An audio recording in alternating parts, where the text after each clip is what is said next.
Tell me, General, of course, this must have surprised everybody. Otherwise, it wouldn't have been so easy. But we also hear reports that in the midst of all that carnage, some suicide bombers were actually arrested. A couple of suicide bombers, I think, were actually reported. So how could this kind of a thing happen is probably the question you ask, because it must have taken everybody by surprise. Well, first and foremost, this horrible act is condemnable, and my heart goes to the good people of Gwoza, especially the families of the victims, and my sincere condolences to all those affected by this carnage. Possibly to some people it might be surprising, but for anybody who knows the trajectory of terrorists and insurgents, you will not be surprised, because they are very, very determined and they are very resilient. And you should understand it is ideological. And those who have had contact with them will understand that actually they don't give up even at the point of death. So, and then when you look at the fact that multinational joint task force, in conjunction with the other countries, have embarked on concerted Operation Lake Sanity 1 and 2, displacing them in most of the islands, timbers, in the Lake Chad region. And the fact that Air Force have also commenced operation on the Mandara Mountains, where some of them have hibernating, particularly the Alungule faction, who has lost over 200 of his men recently. There is every likelihood there could be a kind of reprisal. And then again, this is rainy season and farming season. And most importantly, the fact that Gwoza community, peace has returned to the community, and people tend to relax and take things for granted. But of course, like I said, the terrorists are determined and unrelenting. So when you look at this aspect, you realize that it is not surprising, but at the same time, it is surprising. And you see the pattern of the attacks. They are well-timed and coordinated. First, a wedding, then of course they knew for sure people will sympathize, people will bury the people. They also, unleash, at the various gathering of the people. So you can understand it was well-planned and coordinated. And the fact that I think some of the suicide bombers, they are not even indigenous or residents of Gwoza town, because there were instances or reported cases that they were even asking for direction. But so you should understand that actually they take and do advantage of the seemingly peaceful atmosphere and, sense of belonging that the community offered, and betrayed that trust. So, but the most important thing now is to cater for the wounded, and then, of course, look at what needs to be done, because there is every likelihood the perpetrators of these heinous crimes are not far from the community within or the immediate environment. And that is why I commend the effort of the security forces for, embarking on cordon and search operations, so that if there are remnants of such people, they will be, arrested and, of course, dealt with. And most importantly, we should also embark on, security, education, and sensitization. Because if you look at it, Gwoza is so strategic to the Boko Haram. Remember, that was the capital of their moribund caliphate. And even the emir was killed by Boko Haram.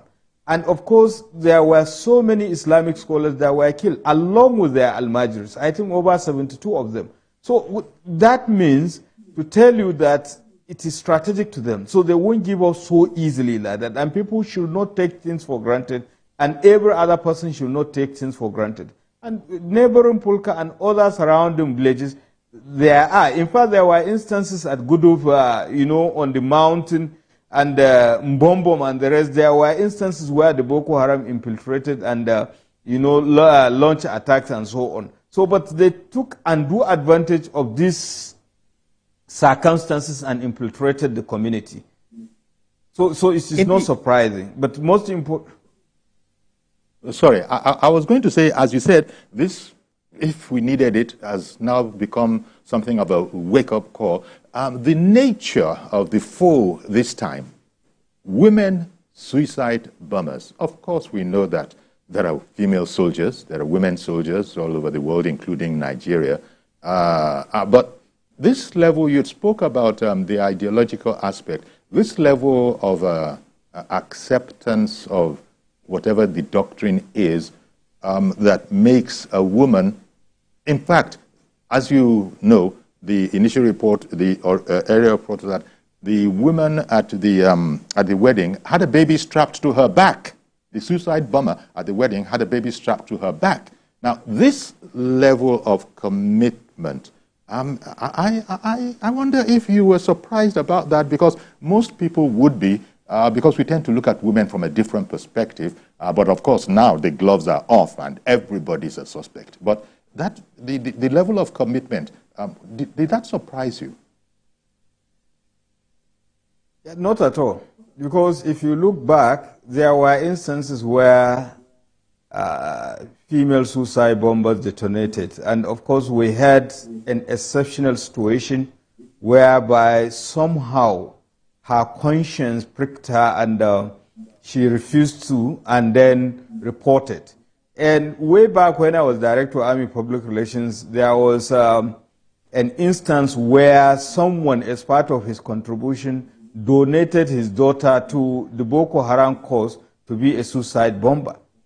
And luckily enough, she did not detonate. But those things, so it's not surprising. But the most worrying aspect of it is that for the suicide bomber to tag along, minors, because whoever is being backed, such person could be the less than 2 years old. And not only that, she was alleged to be, carrying along with her one other minor. So this is really, really disturbing and worrisome. If it is somebody like an adult female, it is not so surprising, because there were instances like that. But now this has brought in a new dimension. Where was she coming from? Is she coming from the IDP camp, and who saw her, and so on and so forth? These are the things. But I think with this effort, with the ongoing efforts of investigation and cordon and such, I'm sure these things will be unraveled. And then, of course, like you mentioned, it is a wake-up call to know that we should not take security for granted, regardless of the circumstances. And let me tell you, the issue of war economy is real. People are benefiting from all this complex situation. Is it those that supply arms, those that supply information, those that supply logistics, and so on and so forth? So it is not surprising, because whoever is behind it really planned this and coordinated, in the sense that there could be other people. Because I think the last suicide bomber alighted from a tricycle and just grabbed the civilian JTF and the soldier. Luckily enough, they did not die. I think they sustained degrees of injury. We wish them speedy recovery. So these are the issues. So who was even driving the Keke Napep and all the rest? And if you are familiar with Gwoza, so much as it's a big town, almost everybody knows each other, even though there are influx of IDPs, at the IDP camp. But it's something that people have to be more security conscious to deal with this issue. And I hope and pray that the good people of Gwoza will cooperate with security forces and support them, so that these culprits will be pushed out, and most importantly, to prevent such reoccurrence. I'm sure that the army probably is investigating, as we speak. Yeah, they are. In fact, the theater commander has moved in addition to the brigade commander, but not just all the security forces, the police and others. And, the emergency management agency and so on. And it's very commendable that the state government also, as the acting state governor, has visited along with the senator representing the senatorial district. And we should rally around to give support to these people and support the security agencies, so that this issue could be fully investigated and prevented. Not just in Gwoza, but in the northeast. We cannot afford to have so many vistas of security challenges all over. Indeed. And the other chilling fact was that a shopping mall was the venue of one of them. This certainly sends out a message to the populace that, look, people cannot be too careful, because they are no doubt, the enemy is no doubt looking at some aspects of complacency, perhaps, that has settled on the public to pull off this kind of a stunt. Just look at it. These are civilian events and a civilian venue, a shopping mall, for instance. In terms of the sort of military psychology, what does this point towards? There are experts, I imagine, within the military that look at these kind of things. First of all, the mere fact that all of these, it was so coordinated. Started off at a wedding, then a checkpoint, then a shopping mall, and then a burial ground. So it looked as if they actually hoped that these would be linked. And more importantly, it points to the fact that they seem to have a very strong, what can I call it, command structure to get these people to do their bidding. You are quite right. First and foremost, I mentioned it earlier on, it was well planned and well executed because they anticipated and they anticipated what could be the likely thing after the first detonation. People would be rushed to hospital, so they went to hospital. People would be buried, and there could be, condolence visits. They also went there. And of course, checkpoints usually. So basically, it was well planned and well coordinated. I think the only thing now is going back to the drawing board, emphasize on security, education, and more security consciousness among the people. And I can rest assure you, a lot of people who have seen things with the benefit of science side, they will start talking, and the pieces will be, put together, and we'll have a clearer picture. But most importantly is to coordinate the people and the security agencies to ensure if there are remnants of such people are fished out. And then, of course, to go after the perpetrators. But, of course, they know for sure Alingule definitely could be the mastermind behind that because he has been severely hit and they are moving from helter-skelter with the concerted military operations and what have you. So they thought of this option, which, remember, suicide bombing had been with them over time, and they lacked the capacity to detonate IEDs because over 65% of their IED experts have been taken out. So there are a lot of factors. But most importantly, we should not take things for granted, particularly those living within those areas, Gwoza, Hulka, all the villages surrounding Mandara Mountains and all the rest. But of course, most importantly, the military should continue with continuous onslaught, especially on the Mandara Mountain, Gudub, and what have you. Yes. I imagine that our neighbors, like Niger Republic, are probably going to sit up and take notice because they were involved in the last... Including Cameroon. The Bandra Mountain borders more with Cameroon than Niger. Okay. So those neighbors would certainly have sat up and taken notice that, not yet Uhuru, even though I think I mentioned it earlier, they were dislodged with the help of some of those neighbors. That is, Boko Haram was dislodged when they first of all had seceded, taken the place, and Nigeria had taken it back. But this is what you were saying earlier. They're so resolute, so determined that they've come back when we least expected it. And this is going to be pointing to, as you said, heightened attention all around. Maybe informing the people that it's not. There's no time. As you were saying, I don't even know where this is coming from. Where were these cells? Where were they prepared? Where were they trained? But all of that, I'm sure, the military will let us know the much of it that they can let us know when we get to it. But it is still so shocking. Maybe one sees women as the fairer sex, and because of that, don't expect them to be involved in violence. But it's a matter of indoctrination, and as you pointed out, it's not new to them. They've been into this. Does that mean that the job of security is now sort of doubled, because I imagine perhaps people had concentrated on the usual the usual culprits when it comes to security, mainly men, generally speaking. But now they know that that's been thrown out. Now women can be as dangerous as the men. It has been proved. Does that put an extra weight on security? One moment, General. Somebody has called in. I didn't hear who it. Tell me who called in. Well, good morning. Somebody called in from Ikeja. Good morning to you. Mr. George. Good morning, yes, Mr. George. Good morning, Uncle Yori, and welcome back. Thank you very much. Greetings to the Brigadier General. Yes. Uncle Yori, I think it is time to tell the northern traditional rulers that they are not cooperating enough with our military in this war. Why am I saying that?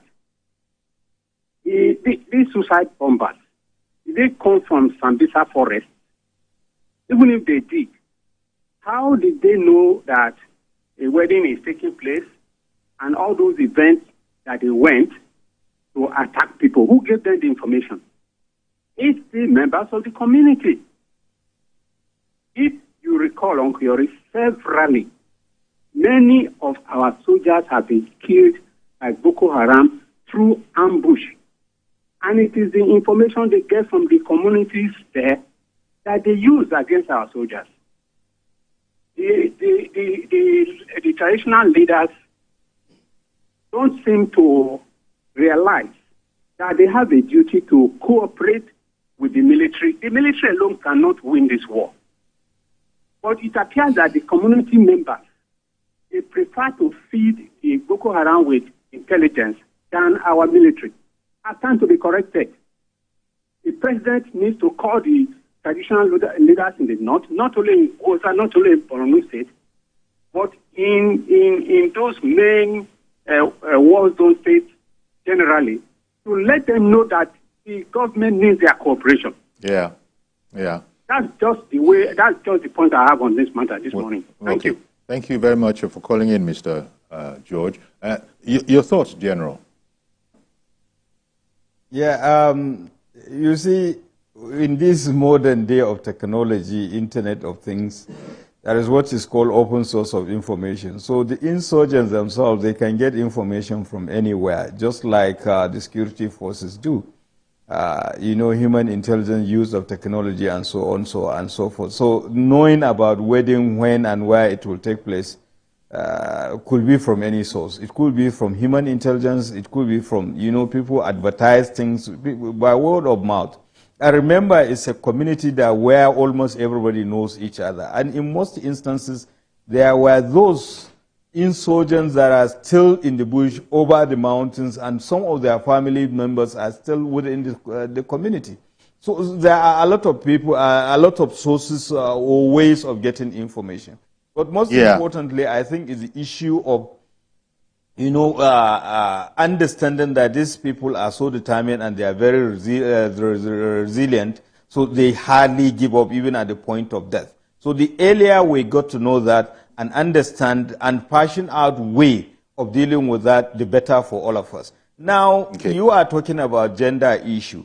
I think the military or the security forces have realized that, and they have started mainstreaming gender. Take, for instance, the Nigerian Army that at a certain point I was the Director of Army Public Relations, has come up with even a whole core for the female, gender, to the extent that they are performing very, very well. I think there were instances along Kaduna-Abuja Road, and there were instances in here in the FCT, particularly towards Kepi, and of course, even in Lagos. So it is in realization of that.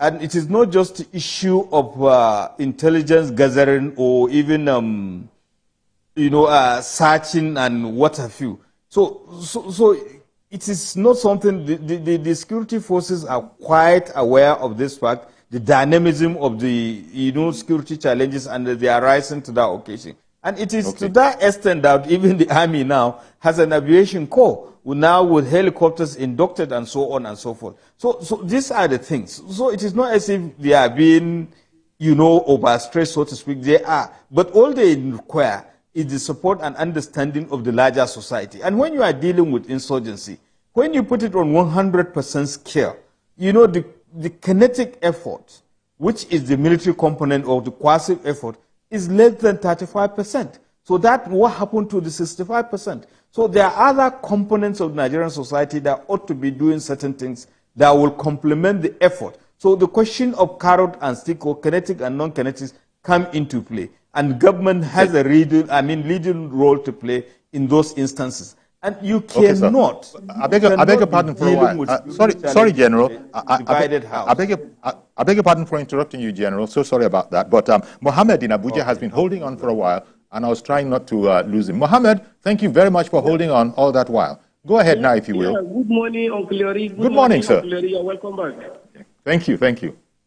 Yeah, I quite agree with the General, because I listened to him in Arise TV with one of the lecturers from Delta, and he suggested the AI intelligence system to be used for detecting all those issues of insecurity.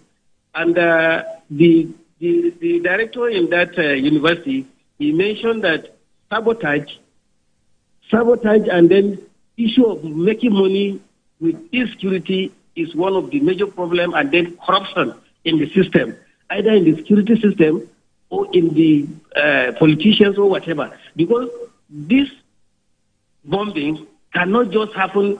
You can see those people that detonate those bombs. How can you imagine that 6-year or 5-year girl can now have a mind to put bomb to go inside a gathering of wedding? That is impossible. It's just the issue of poverty. Number one, the president should solve the issue of poverty. That is the first thing. Because I believe they may have given the woman just 1,000 or 2,000, take this thing, enter there, then the man that is detonating is aside. When he saw them enter, he can now remove, it's a remote sub issue. So the issue of poverty, the president should solve that issue first. That is the first thing the president should do, to solve the issue of poverty. Poverty created a lot of issues, Mr. Yori, and then the general knows that very well. Poverty is one of the first issue, because the director in that university, he said the insecurity, and then about, he mentioned insecurity and then hunger. Solving insecurity is easier than solving hunger. So hunger is one of the basic problems we have in Nigeria today. So the president should look into that. Let him solve that problem of hunger. Because a small money will make you to go and enter everywhere. Because you don't know what you are carrying. Those children, those women, they don't know what they are carrying. Assuming they know that they cannot eat that money they give them to go and detonate that bomb, they will not do it. But because they believe that they have 1,000 or 2,000, let them go and put that in there and then come back and eat their 1,000. That is the meaning. Okay. Wallahi, I'm telling you, Uncle Yori, hunger is the number one issue in Nigeria today. Okay. Let the president tackle hunger first. We will now get solution in this issue of insecurity. I think that is no. The general knows about it. He knows what I'm saying. Okay. He knows. He's just diverting. But Thank he you, knows Mohammed. that hunger is number one everywhere, not only in Nigeria. Thank you very much, So Mohammed. Have a nice. Okay, appreciate your call. General, you heard him, but we were speaking earlier about ideology, and no matter how warped it is to the ordinary member of the society, you said that they have been indoctrinated, and that they are resilient, resolute. But here is Mohammed saying that he wouldn't put too much stock on all of that. It all comes down to poverty and hunger. How would you respond with the intermix between what he says and what you said earlier, that these are terrorists that seem to be they seem to have a very tight rein on, their commanders have a tight rein on them? Well, you see, first and foremost, when you look at how Boko Haram started, where we are now, so ideology plays a very important role. And of course, quite rightly, to a large extent, the present circumstances we found ourselves is also a trigger and contributory factor. But you can only juxtapose it with the other security challenges. Take, for instance, banditry and kidnapping. Basically, it is for commercial purpose. But we have had instances where Boko Haram is ideological. And I have personal experience. I served in one division between 2012 to 2014. And that time, Boko Haram was trying to gain a foothold on the northwestern part of the country. One division that time, you know, its area of operational responsibility cut across 10 northern states, unlike now that we have 8 divisions and so on. Now, there was a particular IED expert that was coupling IED in Rigasa part of Kaduna. Unfortunately, or fortunately rather for him, for all of us, for good people, unfortunately for him, the bomb prematurely, you know, detonated and killed him. His wife was there. She refused to open the door till when she mopped up everything. At the end of it, the door has to be broken. And when it was broken, they wanted to, of course, that time, there wasn't much female soldiers to. When they made effort to, you know, handle her, she started protesting that no pagan should touch her. And we have had instances, the judge is there. When she was sentencing a terrorist in the father, he was asked, why did you kill your father? He said because he was on the wrong path of the religious belief. His own skewed religion told him that his father was wrong. The father that killed him. And he said that, look, if he gets similar opportunity, he will still kill the father so that he will not commit more sin. Do you attribute such things to hunger? And then we had an instance that I said somebody, when I was Director of Army Public Relations, donated his daughter to be a suicide bomber as part of his contribution to the cause of God. So when you look at all those things, you cannot say it is only hunger. There is no doubt about the fact that, you know, Nigerians are living in precarious situation. Things are not easy. And I am even in a better position to tell him about hunger, simply because I can mention 10 to 20 people that I know, I am so sure they may not even eat today, because I come from the rural community too. So it is a contributory factor. But to some extent, in some of these criminal activities such as banditry. But for Boko Haram, ideology plays a very important role. And it is only the indoctrination. And remember, even in those days, the suicide bombers, how did we come about, you know, people disembarking on a motorcycle when approaching checkpoint? Because they realized they used to tie the suicide bombers to the motorcycle so that they will not run away, because they were being coerced to commit such atrocities. So it is a combination of so many factors, including the hunger that he's talking about, but ideology. And the earlier we confront both of them, the better for all of us, because there is no way you can educate somebody and to have a cordial relationship with even his neighbor if he's hungry, or talk less of the seemingly divisive tendencies between the led and those leading. So we have to close that gap. And the way to close it is to deal with the social socio-economic circumstances of an average citizen. And by the way, security challenges basically are predicated on 3 things: the political atmosphere, the social atmosphere, and the economic atmosphere prevailing in that society. So you have to address, and that is why we kept on talking about kinetic and non-kinetic. With the non-kinetic, it's about 65%, more than 65%, which is question of using stick and carrot. Well, the security forces are doing the best they can, but there are other things that need to be done. Take, for instance, the local government system is not working. Some of these security challenges could easily be dealt with at local level. And, you know, people could even have loan facilities and so on and so forth. So the issue of good governance come into play so that people will, you know, have better things to do. And, of course, they will not be walking about with an empty stomach. And they will not be enticed into criminal activities. So he's quite right in that aspect. But at the same time, Boko Haram should not discountenance the issue of ideology. All right, then. Professor Edmund in Enugu, thank you for calling. Thank you for your patience. Go ahead now, Professor. Thank you very much, Mr. Yori. It's been a pretty long time for now. Welcome back. Thank you, sir. Yes. First of all, let me commend that Brigadier General. I've been listening to that man over a time when he was a public relations, whatever, in the military. Very intelligent. Public relations director young man. in the Nigerian army. Yes. Very articulate military man. However, let me be frank with you, Yoni. The problem is not hunger. Nigeria is not the only hungry country in the world. Our problem is governmental. Our government is not serious in solving that insecurity problem in the Northwest and generally Nigeria. So the government must call a spade a spade. We've been treating this insurgency with kids' gloves. So kinetic method should be the priority, not non-kinetic. Because even if you apply non-kinetic, if you don't dissuade those people from committing such heinous and atrocious crimes, so the government must be blamed. This issue of insecurity in Northwest and Northeast has festered for a very long time, over 14 years now. This is a challenge to the government and the military in particular. Indeed. All right. There seems to be a general lack of unity of purpose amongst Nigerians to solve that problem.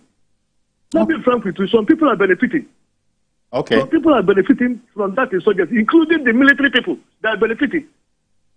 All right, then. Well, thank you very much for calling in, Professor.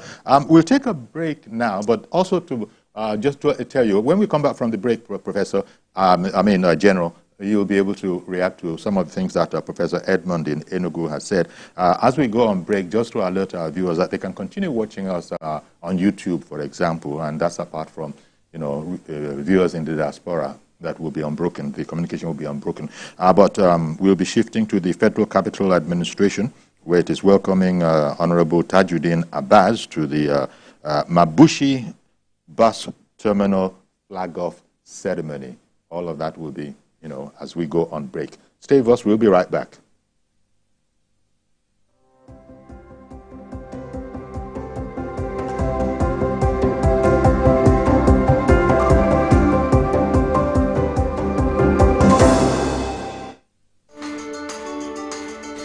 There is always more to a story than the screaming headline. The part of a story that is not told casts a shadow. It's like the part of an object that is not reached by light. On TVC News, I'm able to explore the many angles there are to a story, talking to stakeholders, asking the difficult questions, and digging for facts. I believe the viewers are able to make a better decision if they're well informed and understand not just a part, but the complete story. TVC News, first with breaking news.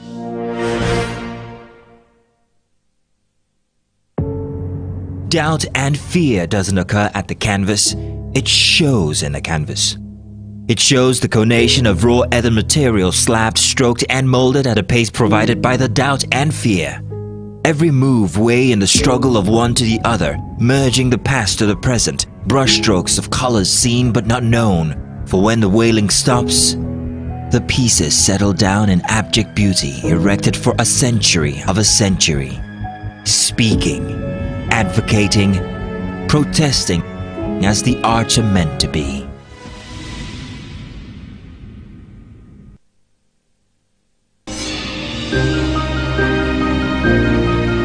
Sometimes it's the story that calls.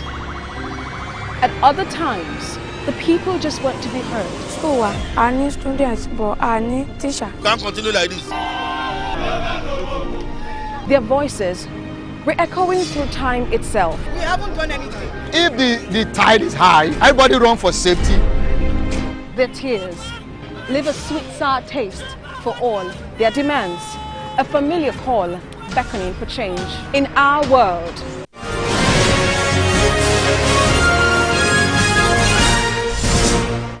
Integrity in the whole campaign against these people. His allegation that so many diverse people are actually benefiting from the insecurity, and so in between a lack of loyalty and sabotage, It's making the whole job more difficult. How much stock do you place on this particular aspect of the challenge, that we have enemies within? Because if we were to be able to wipe it out, and that is wipe out this reign of terrorists and terrorism, then a lot of people will be out of remuneration, out of money, because they are actively benefiting from the continuance of the situation.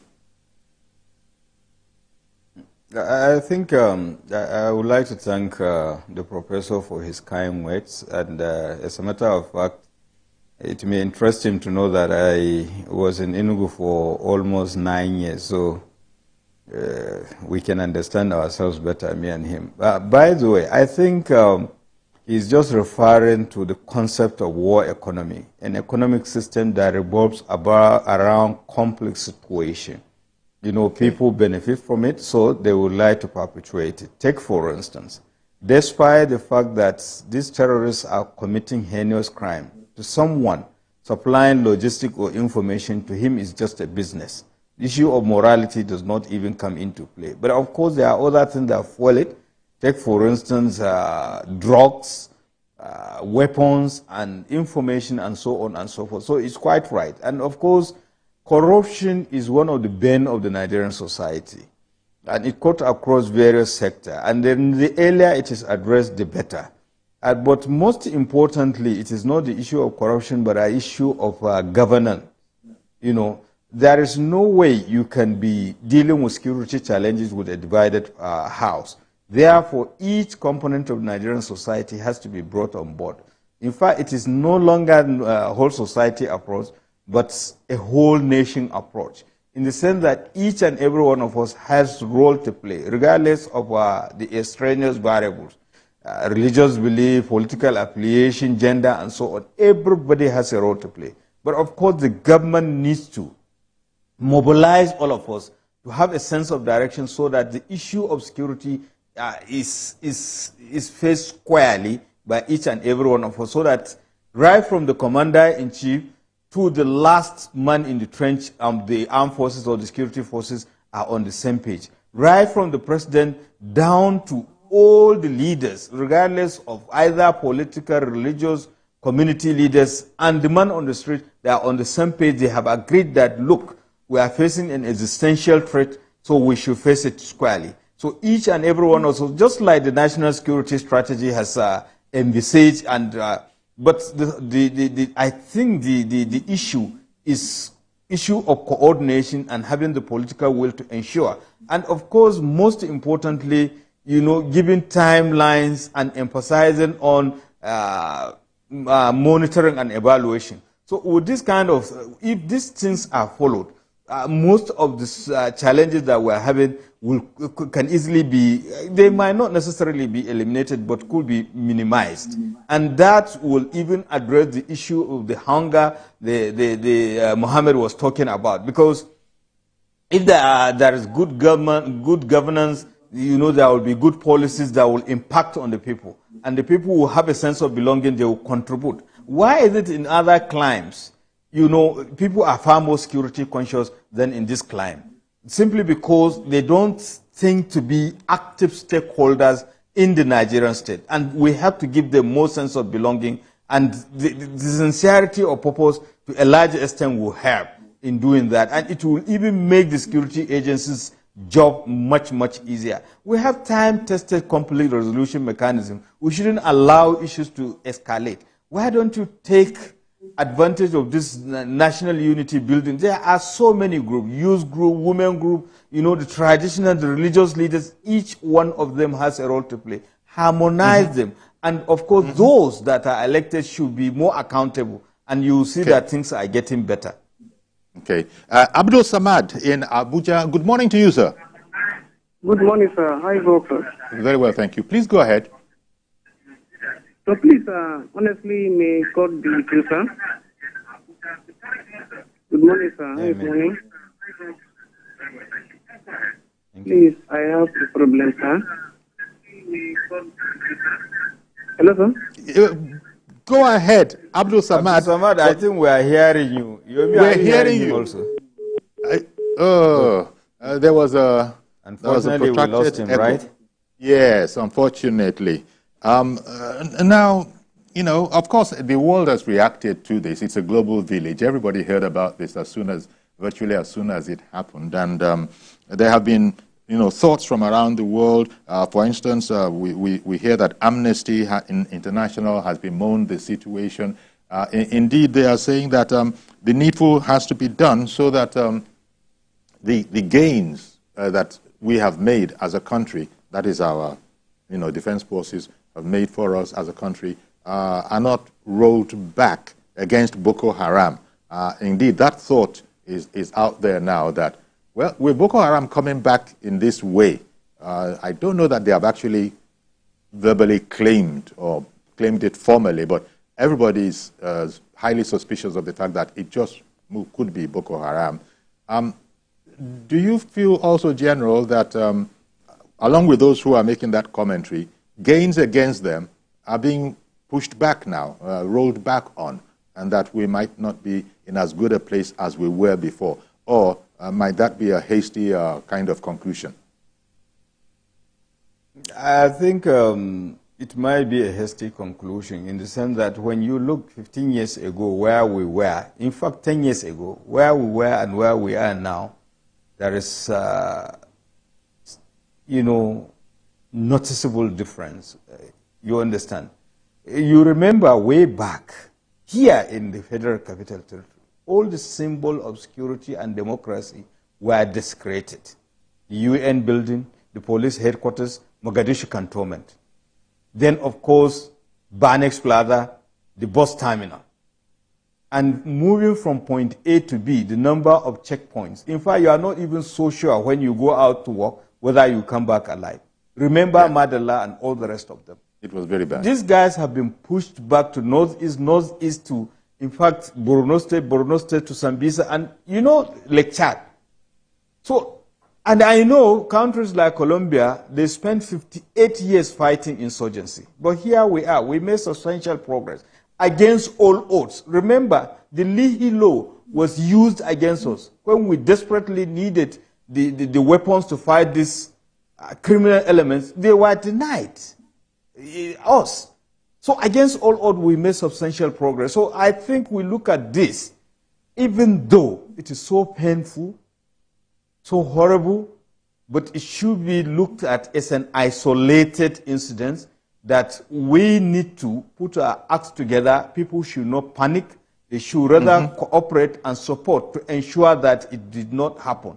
We have had several instances of higher, you know, casualties than this. So I know it is worrisome and it's disturbing, and that is why our hearts are with the good people of Gwoza, and it is heartwarming that Amnesty of all organizations understand the fact that we have made substantial progress when they are even among the antagonists, you know, when the military were fighting the insurgents at the very beginning. So it is heartwarming. So I think we need to rally around to support them, to ensure that the right thing is done, more security consciousness. Those that aided and abetted these dastardly crimes are fished and punished. And of course, from there we take it on. It is not just Gwoza, it is not Polka or any other place. Everywhere people should be mobilized to be more security conscious.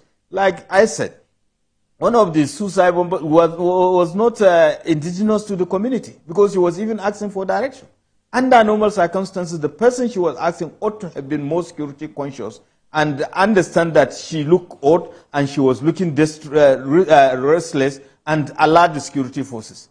So these are some of the issues, and so many things like that. So I think let me say, General, I beg your pardon, General. People not to panic. Yes, okay, I beg your pardon, General. Let me bring on Funsha, who has called in from Minna in Niger State. Good morning, Funsha. Uncle Yori, welcome back. Thank you very much. Good morning. Yeah, Uncle Yori, good morning to your guest too. Yes. Uncle Yori, let me start by saying, let me just start by saying, let me comment on what the professor just said. You see, I believe people are benefiting from these things, really. But you know, the person was saying the military are benefiting. I disagree with that, because why will somebody like to be in war forever and not wanted to live? I don't think that is possible. The military are putting in their best, killing, dying every day with this insurgency. How will you tell people that, who are involved in taking this? I'm not totally disagreeing with him, but I don't think the military would be happy to be in war throughout their lifetime. No, I don't think. See, this security is everybody's problem. Everybody's problem. That's one. Number two, the communities. No, sorry, Funsho. It's not the military that wants a continuation of the engagement. No, what I'm saying, the professor said they are benefiting. Well, that certain people, you're right. He did accuse. Why would you want to be in war? No, nobody would want to go to war and come back. Yeah. But we'll find out from the general. I don't think that's the mainstream of the army, but we'll find out from the general. Now, the communities too. They are the activists, what have you, the chiefs, the engineers within the local government. They are the people. They should talk to them.